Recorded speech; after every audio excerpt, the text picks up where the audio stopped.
You think the automotive war is still just about who has the cheaper price tag? Or who can squeeze out an extra 10 miles of battery range? Or maybe who has the flashiest dashboard screen? Cute. While everyone else is fighting in the mud, there is one brand that has quietly moved the battlefield into outer space. When a car company starts worrying about whether your smartphone has a signal in the middle of an uninhabited desert, it means the world has officially gone mad. Or, to put it in business terms, the competition has reached a level of absurdity that defies gravity. Hello everyone, let's cut to the chase. I've noticed something fascinating lately. The lanes in the global business race are getting weird. In the old days, a butcher sold meat, and a tech guy sold phones. They might pass each other in the market, but they stayed in their own lanes. But now we live in the era of the great crossover. It's a cannibalistic stew. Phone makers are building cars. E-commerce giants are delivering takeout. Chat apps are selling mutual funds. It's a mess. You can't tell who does what anymore. Just when we thought the electric vehicle startups had twisted the industry into a pretzel, something even more magical happened. A car company started throwing chunks of metal into orbit. And not just one or two. They are launching them like strings of pearls. Yes, I'm talking about Geely. Now, in many people's minds, Geely is still that traditional automaker making affordable family sedans. Sure, they bought Volvo, they launched Lynk & Co., and they got a bit fancy with their designs.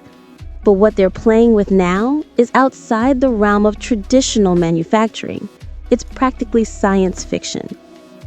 Recently, a Long March rocket pierced the sky, carrying 10 satellites for the Geely Future Mobility constellation. Just like threading a needle, they sent them straight into orbit. With this, Geely has officially paved the first orbital plane of their future network. It sounds surreal, doesn't it?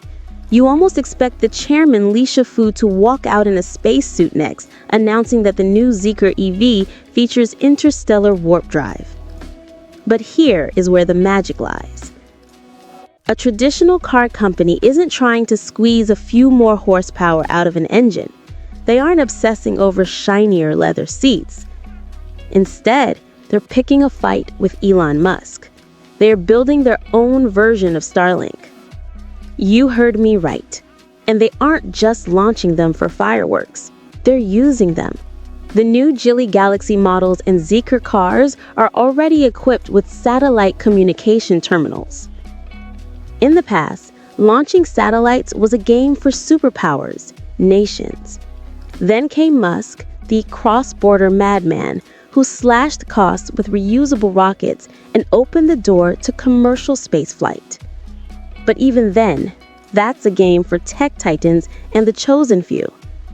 So why is a car maker sitting at this poker table? Is this genuine foresight? Or do they just have too much money to burn and decided to give us a celestial light show? Let's look at the size of the pie Geely is baking. According to them, this is just the appetizer. By the end of 2025, they plan to have 72 satellites in a network. What can 72 satellites do? They provide real-time data and coverage for 90% of the globe. It ensures that even if you drive your car to Antarctica, you're still connected to HQ. But they're not stopping there. Phase 2 involves 264 satellites. Why? Direct-to-mobile communication. That means your future phone won't need a ground tower. It will talk directly to the stars. Geely is effectively tearing a hole in the monopoly of traditional telecom giants like AT&T or China Mobile. And Phase 3? Over 5,000 satellites. High-speed broadband. They are going head-to-head with Starlink for a ticket to the future space internet. I know what you're thinking. It's all hype. Just a big PowerPoint presentation.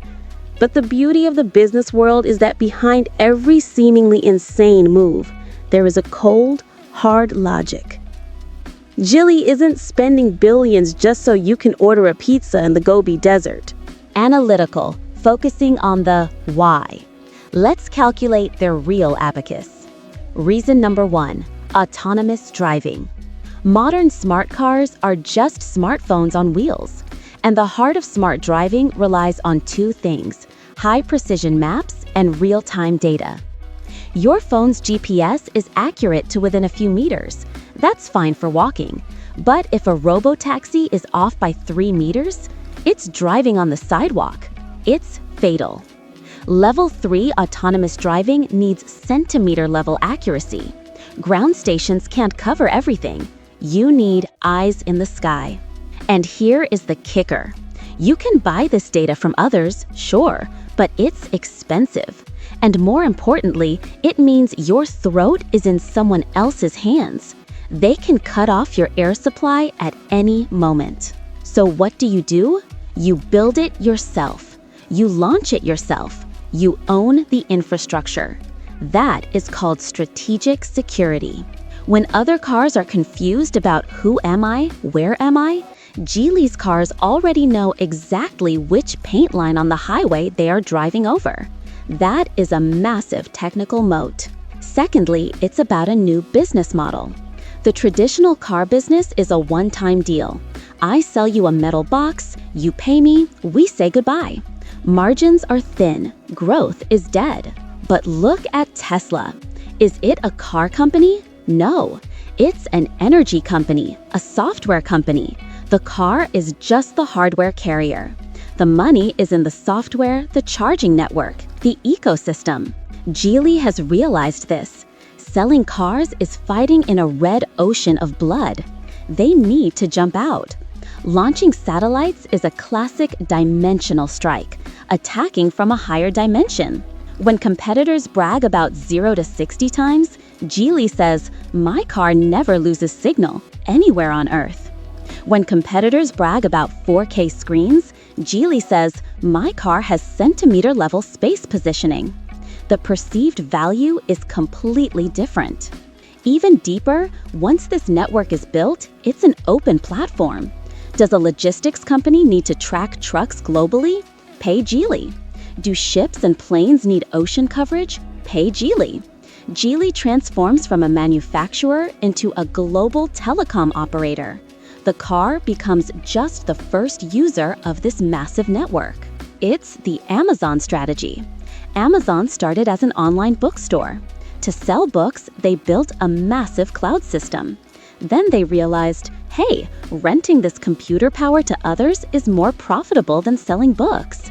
And boom, AWS was born. Cars are Geely's books. The space internet is their AWS. Behind this ambition lies a deep anxiety. The Nokia moment hangs over every car executive's head. If you miss the wave of intelligence and connectivity, your great engine technology becomes worthless overnight. And there is ambition here too. The Chinese auto industry has been chasing the West in internal combustion engines for decades. It was exhausting. But in the new race, smart EVs, everyone is at the same starting line. Geely isn't trying to overtake on a curve. They are trying to change the track entirely. And they want to be the referee. Of course, let's not get carried away. The risks are astronomical. Musk has launched 6,000 satellites and burned billions. Geely is just starting. Rockets, ground stations, maintenance, every step is a cash-devouring beast. Technically, it's a nightmare. Space is harsh, frequencies are scarce, international regulations are a minefield. One wrong move, and those satellites become the most expensive space junk in history. But history belongs to the crazy ones. 100 years ago, Henry Ford said everyone would own a car, and people thought he was delusional. Geely has a secret weapon, the assembly line mindset. They built a satellite super factory in Taizhou. They are building satellites the same way they build Toyotas. Mass production, cheap, fast. They claim they can churn out a satellite every 28 days, cutting costs by 45%.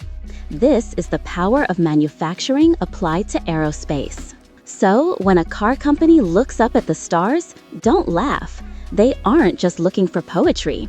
They are looking for a blue ocean of profit. They are seizing the strategic high ground for the next war. Because in this brutal era, if you can ascend to a higher dimension, you can rain fire down on the competitors still stuck on the ground. As the ancients might say, if they were watching the stock market today, Geely climbs the clouds to the galaxy's edge, a chain of stars weaving a low orbit pledge. Through deep seas and deserts, the signal shall flow, a net across heavens where no shadows grow. In Taizo's forges, the satellites fly, like cars on a line beneath the vast sky. No blind spots remain on the road or the sea, a global connection wild and free. A new way to speak, a future unbound, where technology shines and the world is crowned. That is all for this episode. Thank you for watching. I'll see you in the next video.